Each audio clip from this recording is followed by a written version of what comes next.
Welcome to the latest General Hospital Best of the Week. Phew, what an intense week this has been. There was a major breakthrough with Gio not only calling Brooklyn mom, but Sidwell shooting Professor Dalton dead and hiding the body in Laura's trunk. Thankfully, Sunny and Jason came to the rescue. And hopefully, the villain's body will never be found. Other highlights included Molly and Cody getting closer, Dante needing to get over himself, and Jordan wearing a killer outfit. Check it out. So I remember when Sunny was first on the show, he was super intense and very serious. Then he started hanging out with Luke Spencer. I don't remember the circumstances, but they were in the woods, and I think they encountered some bad guys. Luke used the cover that they were bird watching, so Sunny was forced to make bird calls. It was hilarious because you didn't expect that. And his less than enthusiastic approach while dressed as a city boy made it even funnier. Similarly, this week, Sidwell did something absolutely hysterical and against his serious nature. Although he's a tad more jovial than Sunny was in his early years, Britt was freaking out because she didn't want to work with Pascal. After all, he tried to kill her by strapping a bomb to her ankle, but Sidwell explained that she didn't die because Jason Morgan saved your life. Then he puffed out his chest and arms, pretending to be buff, deepened his voice, and repeated, "Jason Morgan saved your life." Something completely unexpected was a much-needed comedic break in the midst of their villainous plot. Rick comes into Alexis' office and tells her he can explain why Portia would shoot Drew, but not before she gives him an assurance that Danny will go on the record on Rocco's behalf. She doesn't want to hear what he has to say, so he raises his voice to get her to listen, saying, "Alexis, my strategy will help keep both Rocco and Danny out of trouble."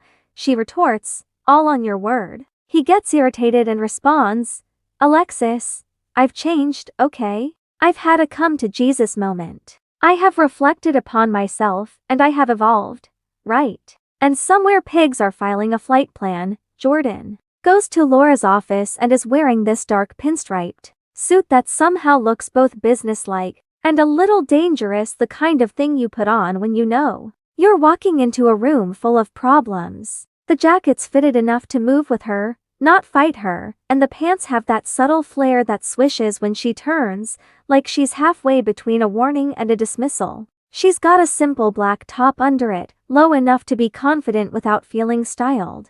And the whole look sits on her like she didn't fuss with it at all. She just threw it on because it matched her mood and walked in ready to deal with whatever mess was waiting.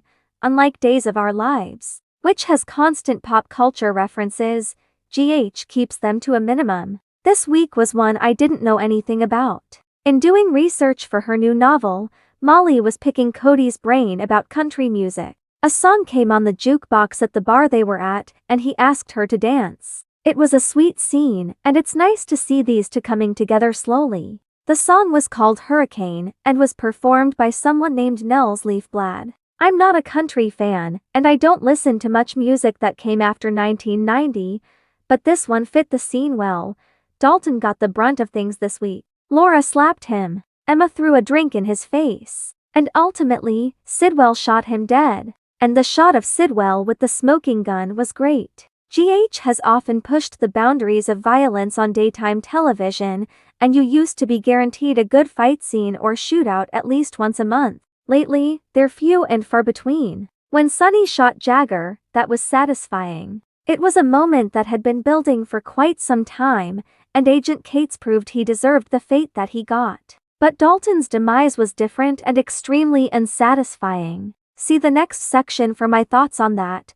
It's really too bad that Professor Dalton went out as quickly as he did. I was looking forward to catching some of his scientific antics. The way he went out, while the image of Sidwell shooting him was great, fell flat. Sure, it was a shocking, out-of-left-field moment, but like most jump scares, it wasn't fully satisfying. First, you don't bring on board an actor like Daniel Goddard, who has a large fan base for playing the twin brothers, Kane and Caleb Ashby, on The Young and the Restless, only to kill him off before he actually has the chance to do anything. Heck, we didn't even get to hate him to root for his demise. Yes, they revealed that he actually was experimenting on animals. And his shocking statement that they moved the experimentation facility to someplace remote so the screams of the dogs couldn't be heard was incredibly horrific. But the show should have built on that and really made him a reprehensible villain. So we would have cheered when he was shot. Instead,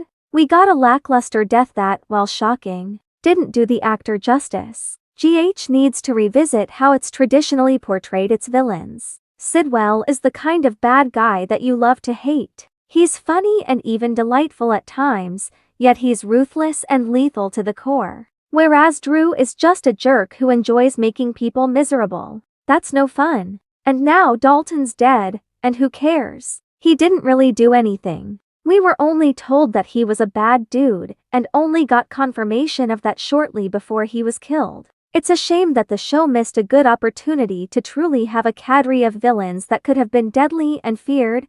You know, I like Dante. He's a good guy. And if you need someone in your corner, he's always there. Unless you're Geo, then he's as forgiving as an airport TSA agent with a line out the door. Seriously, I keep yelling at him to cut the crap and give it a rest. Dante needs to calm down and back off from Geo, who's only ever tried to do the right thing. I am a firm advocate of tough love, but Dante acts like Geo personally unplugged his coffee maker and slashed his tires in the same afternoon. It was nice seeing Laura win the election because she's a badass. And then she started to come unglued when she found Dalton's body in her trunk. Fortunately, she was able to lean on Sonny, and while there were a few moments in recent years when she wanted to renounce her friendship with him, this past week proved their bond is solid. Jeannie Francis should get accolades for her range of acting this week, and let's not forget, long before Laura became mayor, Sonny and Luke faced off against bad guys in Luke and Laura's house.